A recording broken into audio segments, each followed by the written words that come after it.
$1.87. That was all. And 60 cents of it was in pennies. Pennies saved 1 and 2 at a time by bulldozing the grocer, and the vegetable man and the butcher, until one's cheeks burned with the silent imputation of parsimony that such close dealing implied. 3 times Della counted it. $1.87. And the next day would be Christmas. There was clearly nothing to do but flop down on the shabby little couch and howl.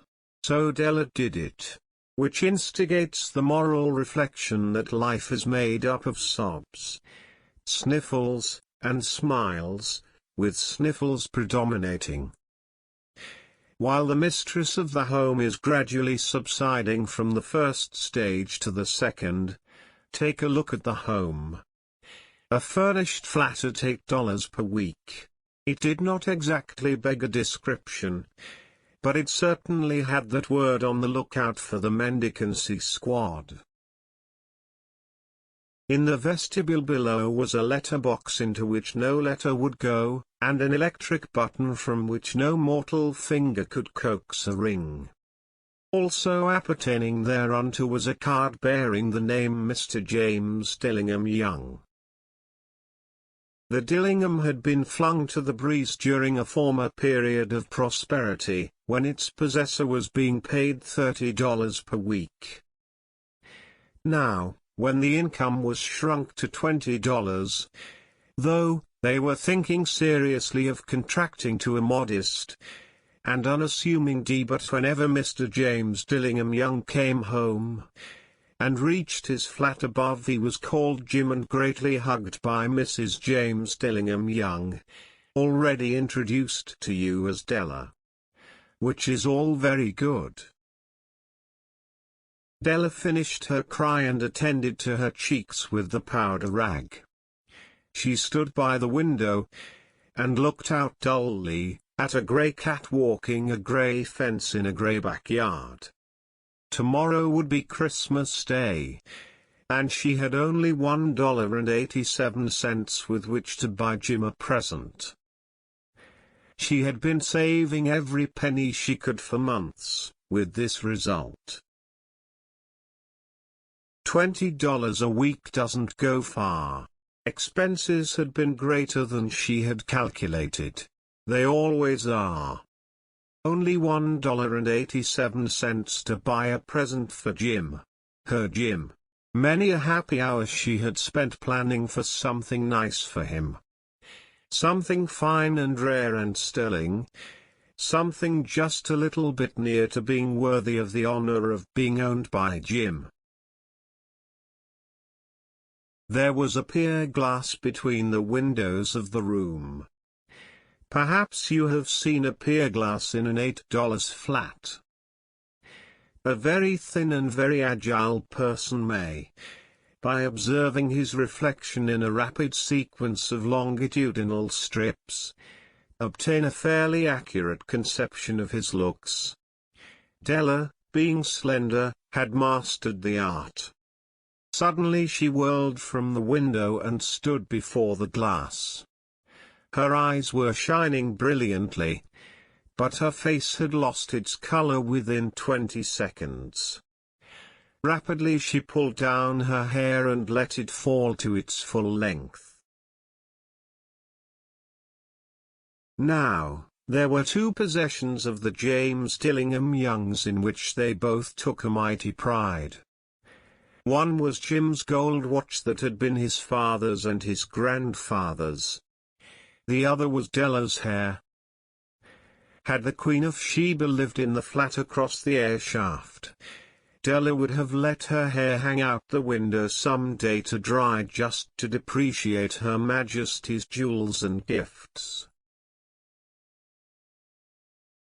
Had King Solomon been the janitor, with all his treasures piled up in the basement, Jim would have pulled out his watch every time he passed, just to see him pluck at his beard from envy. So now, Della's beautiful hair fell about her, rippling and shining like a cascade of brown waters. It reached below her knee and made itself almost a garment for her. And then she did it up again nervously and quickly. Once she faltered for a minute and stood still while a tear or two splashed on the worn red carpet. On went her old brown jacket. On went her old brown hat. With a whirl of skirts and with the brilliant sparkle still in her eyes, she fluttered out the door and down the stairs to the street, where she stopped. The sign read, "Madame. So funny. Hair goods of all kinds."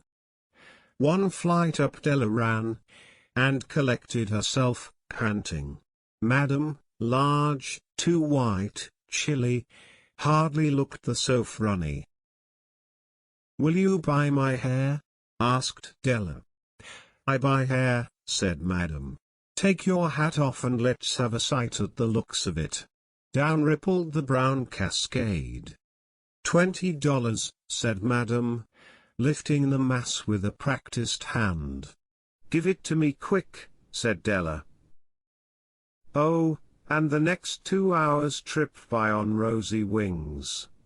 Forget the hashed metaphor. She was ransacking the stores for Jim's present. She found it at last.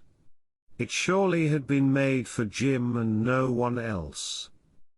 There was no other like it in any of the stores, and she had turned all of them inside out. It was a platinum fob chain, simple and chaste in design, properly proclaiming its value by substance alone and not by meretricious ornamentation, as all good things should do. It was even worthy of the watch. As soon as she saw it, she knew that it must be Jim's. It was like him. Quietness and value, the description applied to both. $21 they took from her for it, and she hurried home with the 87 cents. With that chain on his watch, Jim might be properly anxious about the time in any company. Grand as the watch was, he sometimes looked at it on the sly on account of the old leather strap that he used in place of a chain.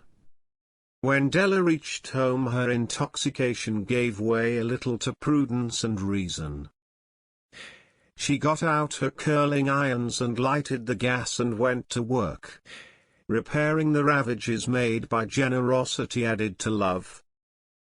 Which is always a tremendous task. Dear friends, a mammoth task.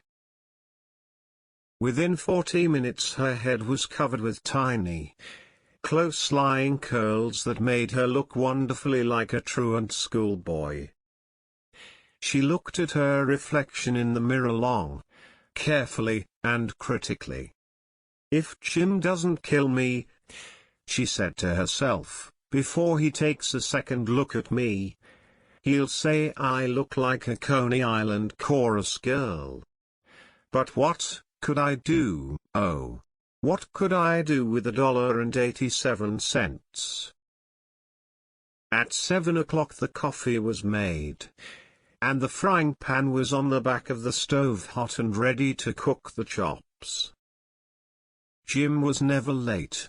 Della doubled the fob chain in her hand, and sat on the corner of the table near the door that he always entered.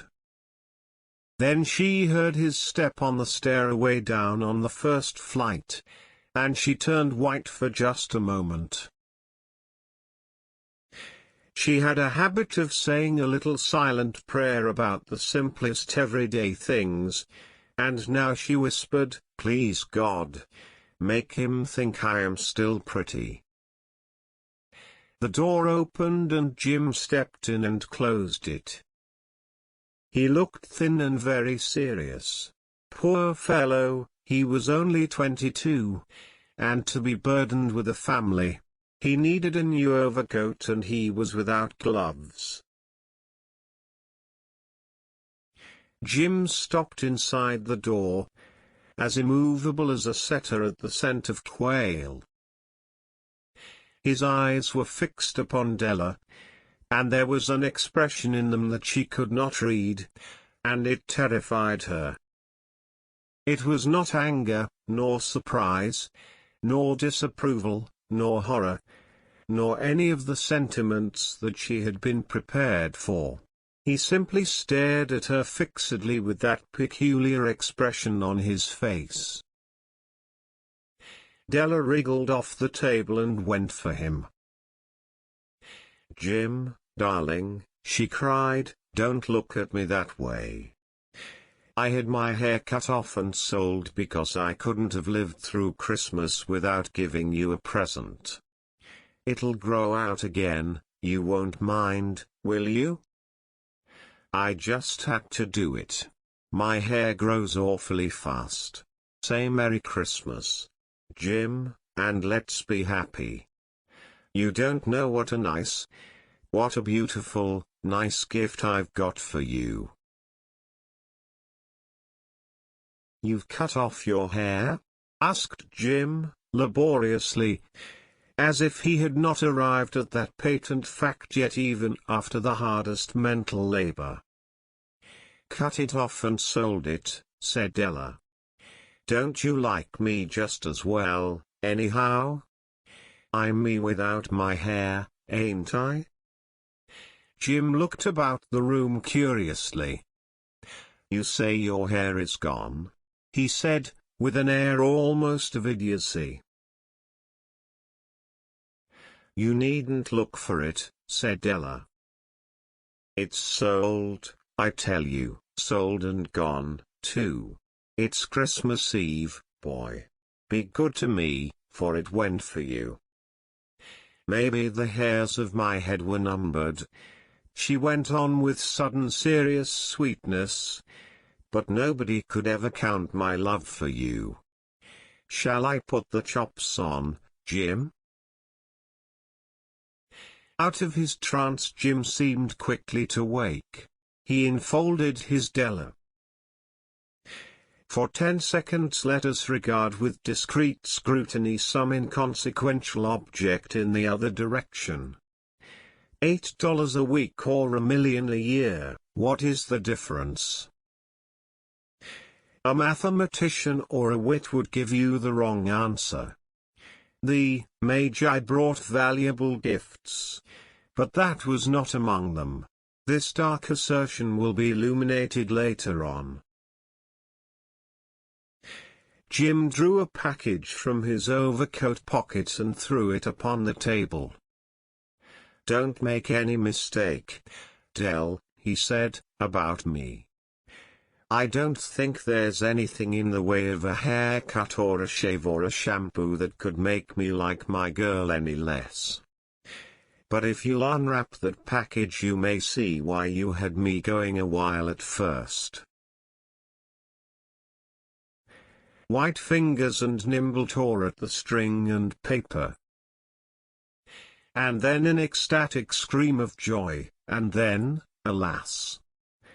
a quick feminine change to hysterical tears and wails, necessitating the immediate employment of all the comforting powers of the lord of the flat. For there lay the combs, the set of combs, side and back, that Della had worshipped long in a Broadway window. Beautiful combs, pure, tortoise shell, with jeweled rims, just the shade to wear in the beautiful, vanished hair. They were expensive combs, she knew, and her heart had simply craved and yearned over them without the least hope of possession. And now, they were hers, but the tresses that should have adorned the coveted adornments were gone. But she hugged them to her bosom, and at length she was able to look up with dim eyes and a smile and say, "My hair grows so fast, Jim." And then Della leapt up like a little singed cat and cried, "Oh, oh." Jim had not yet seen his beautiful present. She held it out to him eagerly upon her open palm. The dull precious metal seemed to flash with a reflection of her bright and ardent spirit. "Isn't it a dandy, Jim? I hunted all over town to find it. You'll have to look at the time 100 times a day now. Give me your watch. I want to see how it looks on it." Instead of obeying, Jim tumbled down on the couch and put his hands under the back of his head and smiled. "Dell," said he, "let's put our Christmas presents away and keep 'em a while. They're too nice to use just at present. I sold the watch to get the money to buy your combs. And now suppose you put the chops on." The Magi, as you know, were wise men, wonderfully wise men, who brought gifts to the babe in the manger. They invented the art of giving Christmas presents. Being wise, their gifts were no doubt wise ones, possibly bearing the privilege of exchange in case of duplication. And here I have lamely related to you the uneventful chronicle of two foolish children in a flat, who most unwisely sacrificed for each other the greatest treasures of their house. But in a last word to the wise of these days, let it be said that, of all who give gifts, these two were the wisest. Of all who give and receive gifts, such as they are wisest. Everywhere they are wisest. They are the Magi.